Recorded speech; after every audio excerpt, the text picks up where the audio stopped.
traded Jrue Holiday for Anfernee Simons. So we got to talk about this because this is a big time trade. We're talking about Jrue Holiday, someone who literally was one of their key players in their championship run literally last year. And now he is traded away, ironically, to the Blazers again. Because if you don't remember, when the Bucks traded him 2 years ago or whatever, they traded him to the Blazers too, because they were trading for, Damian Lillard. So Jrue Holiday goes back to the Blazers, which is kind of crazy. But let's talk about this trade because, wow, it's very interesting to me. So Anfernee Simons, has played very well since, he's been on the Blazers. He's gotten better every year and stuff like that.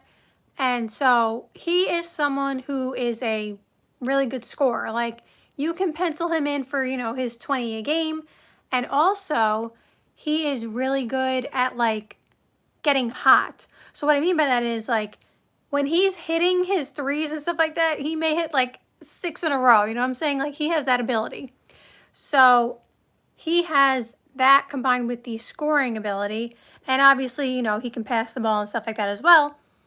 So, and he's young. He's 25 maybe and stuff like that. So he definitely fits the timeline of the Celtics. Next year is probably out of the question because Jason Tatum is not there.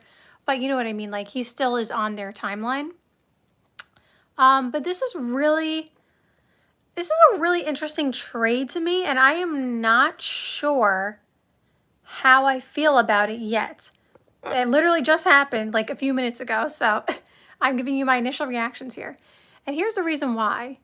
So the trade was Jrue Holiday to for a reason I forgot for a second. Jrue Holiday to the Portland Trail Blazers, and the Celtics got Anfernee Simons and 2 second-round picks. So they were basically saying that Jrue Holiday is more valuable than Anfernee Simons. Now, I'm not saying he's not. I'm just saying that is basically how the Blazers viewed Anfernee Simons at this moment. And the Celtics, because what's weird to me is I talked about this. I said I didn't understand how a month ago Jrue Holiday was getting all this I don't want to say hate talk, but people are oh, he's too old. He's he's done. He can't do what he did, literally 2 months prior. You know what I'm saying? I didn't understand the talk around Jrue Holiday. They basically were talking about how he played in the Knicks series, and they were basically saying Jrue Holiday, in a way, can't be what he was. But literally a month or 2 months prior, we were still talking about how Jrue Holiday is one of the best defenders in the NBA and still one of the best contributors. So the narrative around Jrue Holiday changing so quickly made zero sense to me. Just because the Celtics lost and they were losing does not mean Jrue Holiday had changed in 2 months. So I did not like that narrative. I did not agree with that narrative. So Jrue Holiday, I think he, okay, is he Jrue Holiday from 4 years ago? Okay, maybe not. But he still was Jrue Holiday from last year. It doesn't matter what anybody says. My opinion is that everyone's entitled to their opinion, but my opinion is that he's still just as good as he was last year on the championship team. They just had a different season. So I just don't agree with that narrative around Jrue Holiday. But the Blazers also felt that way, like I said, because the Blazers not only gave them Anfernee Simons, but gave them 2 picks with Anfernee Simons. So they thought Jrue Holiday is more valuable. Now, why I feel this trade is, I'm not sure if it even makes sense for either team, is the Celtics, obviously, in their opinion, I guess, felt Jrue Holiday was not going to be able to contribute the way they wanted him to anymore and stuff like that. And Anfernee Simons is obviously a better scorer than Jrue Holiday, at least at this point, right? So you can pencil in Anfernee Simons for his points and stuff like that, but he's obviously not the defender that Jrue Holiday is. And you need to have top-tier defense to win a championship.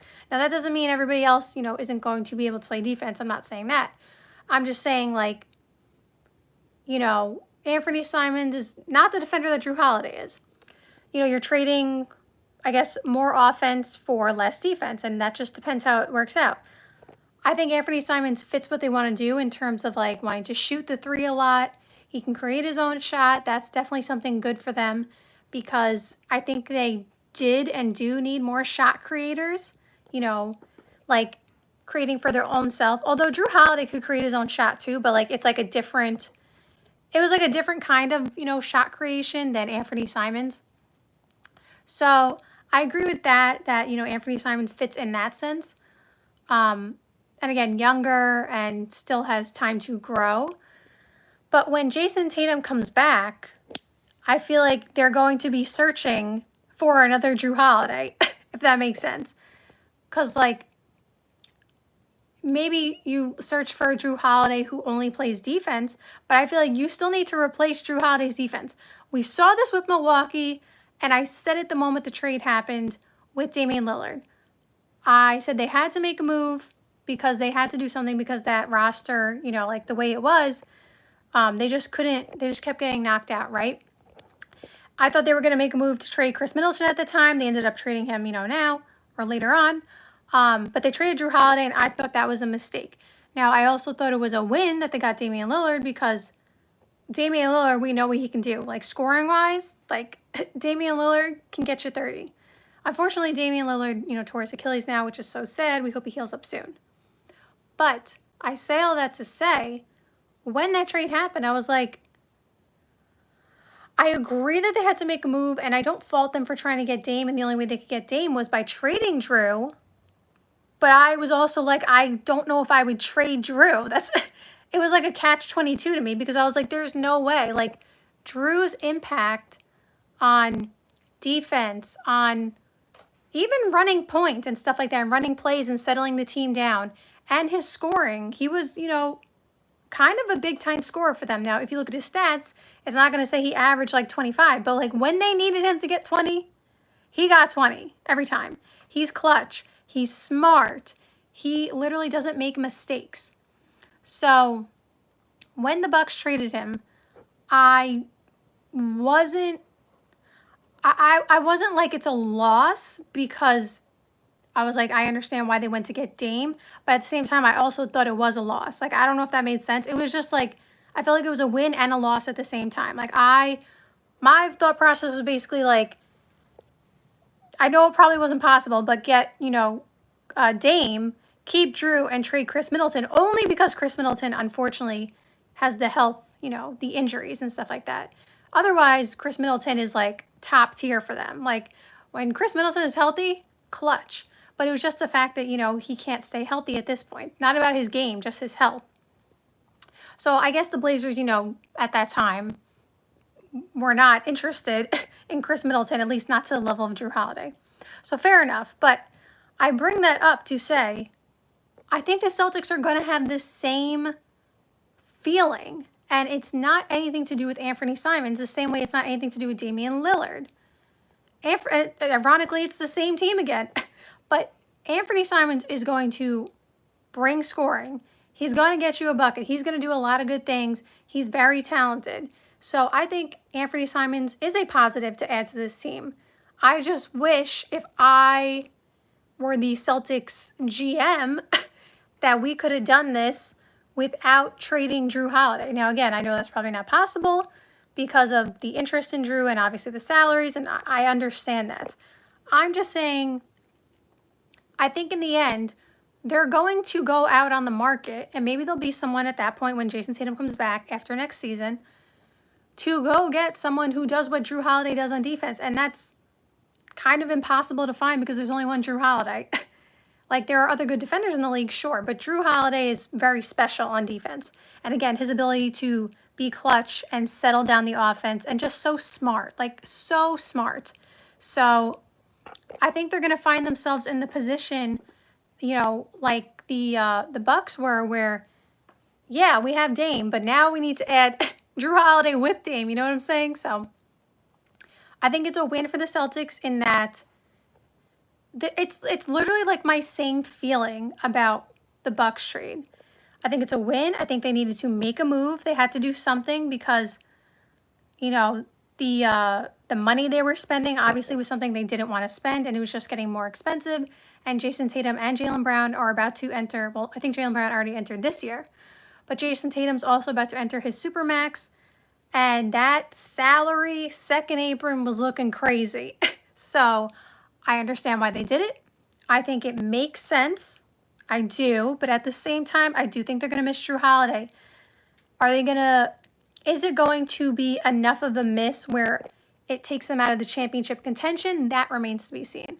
So that's basically the same way I felt about the Bucks. As long as they get to the championship level, then even if they do miss him at times, as long as they're still able to overcome that. Will the Celtics be able to overcome losing Jrue Holiday? That's going to be the question. That is my question. Otherwise, I like the trade. Like, I like Anfernee Simons. I think he's talented. It's nothing against Anfernee Simons. I just think, like, people are still, even at this age, and maybe a slight decline in his play, but, like, his impact, it's hard to replace that. So, with that being said, that's how I feel about the Celtics giving up Jrue Holiday. Now, for the Blazers, I am not confused, but I'm a little confused. And let me tell you why.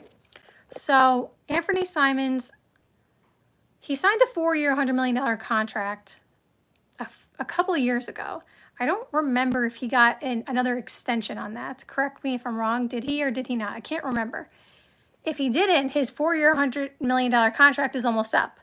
So maybe he would have 1 year left on his deal. But again, I can't remember if he signed an extension. If he signed an extension, so I'll have to look after this video, then I can understand a little more why they traded him, because they are not ready to compete for a championship, and eventually they're going to have to pay Shaedon Sharpe and stuff like that. So if he did get the extension, which again I can't remember, then I understand, like, they're like, okay, we have 4 or 5 years left on his deal or whatever it is, and we don't want to pay him that money, not because he's not good, but we're not ready to compete. And by the time that we are ready, we don't think this is them. I'm not saying he shouldn't be part of a championship team. I'm just saying their thought process might be, well, because we're going to have to pay everybody else, we're not going to have the money to keep him and not go into the second apron, and we may be able to find somebody who does close enough to what he does for us at a cheaper price when we get to that point. I'm saying that might be their thought process. So if he did sign an extension, then I can understand trading him in that sense. If he didn't sign the extension, I'm still a little confused because it's not like they got picks. If they had gotten picks with Jrue Holiday, I'd be like, oh, they got some picks, stuff like that to draft somebody else. They gave up picks. So, like, I'm not understanding, because Jrue Holiday, I just talked about how good he is, but Jrue Holiday is as win now as it gets. And the Blazers are not ready to win now. So, like, unless they're doing, this is the other thing, unless they are doing exactly what they did last time with Jrue Holiday and flipping him again, which is not out of the realm of possibility, then I could also understand it from that sense. Although, again, you still give up 2 second-round picks to get him. But regardless, like, if they are looking to flip him again because another team is going to want Jrue Holiday, somebody will want him, then, depending on what they get back, I could understand the trade again. You get Anfernee Simons' money off the books, if you didn't want it on the books, and then you also get to get some value for Jrue Holiday. If they plan on keeping him, I think Jrue Holiday is an absolute great guy to have in the locker room. That's the other thing. He's a really good leader. He's just a good guy, just someone you want to have in your locker room and stuff like that, which I also think the Celtics will miss. But I can understand from that standpoint, they want him to, help coach up the young guys and his leadership and experience. And, like, I get all that. I think it's important to have veterans in the locker room. I think it's very important. Guys who have been there, done that, especially, again, someone like Jrue, who is, a very classy person and stuff like that. I totally agree with all of that. But if you're my only, like, thought or, like, concern, I guess, is if you're trading for Jrue, unless you're making some kind of blockbuster trade, if you're trading for Jrue and you want to contend next year with the current roster, talented, but way too young, very young. They haven't had the experience yet, right? Like, I'm a big Shaedon Sharpe fan. I think he could be really, special in this league. But he hasn't been there that long. And, you have your rookies from last year and stuff like that. So, like, I'm not trying to be mean, but I don't see this roster currently constructed as a championship contender just yet. Maybe in a few years, when the younger players develop, sure. But if you're trading for Jrue, basically thinking you're about to contend for a championship next year, and you don't make any other major roster moves, I'm just not understanding that trade. So that is the only scenario where I don't understand the trade. Unless, again, they're just bringing him in to be a locker room guy. Then, I guess, again, Jrue Holiday is one of the best to be in the locker room. So, again, I don't fault them for that. Like, I would want Jrue Holiday in my locker room if I was, an organization. So I get that. But, yeah, I guess I just have to see, or we have to see, where each team goes with this trade. Like, the Blazers, it'll be more immediate. We'll be able to see what their plan is, because obviously with Jason Tatum out, next year the Celtics are, again, probably not contending. So Anfernee, Simons, and whatever else they do, because supposedly they're going to make more roster moves and stuff like that, none of it is going to really show up on what is going to happen until Jason Tatum comes back. For the Blazers, though, it'll be more immediate. We will know pretty soon enough where they are going on this trade. If they're going to, send him somewhere else and get more value from him, if they're going to keep him and, use him as a locker room guy, or I'm not sure. But I think it's a win for both teams. And I think it also is incomplete, I guess is a good word for both teams. I have to see what happens. Because, again, I like both of them. I think they're both good players. I really do. I'm not sure I'm not sure what to make of this trade yet. But I do like both of them. So I think at the end of the day, both teams got two really good players. So regardless of whether it works out or not, at least they both ended up with two really good players. So you can't fault them for that. Somebody said, going to be interesting to see how it fits in that roster when they already have Pritchard and Derek White. Well, I don't think Derek White would kind of get in the way, so to speak. Like, I feel like Derek White fits with, everybody. He just does his thing. With Pritchard, though, that could take away some of his minutes. I'm not sure. He just won Sixth Man of the Year, but, him and Anfernee Simons do some of the similar stuff. And I don't know. That's an interesting thought. I didn't think about that. I'll have to think about what I think about what's going to happen with Peyton Pritchard, too. So, thank you guys so much for watching this live.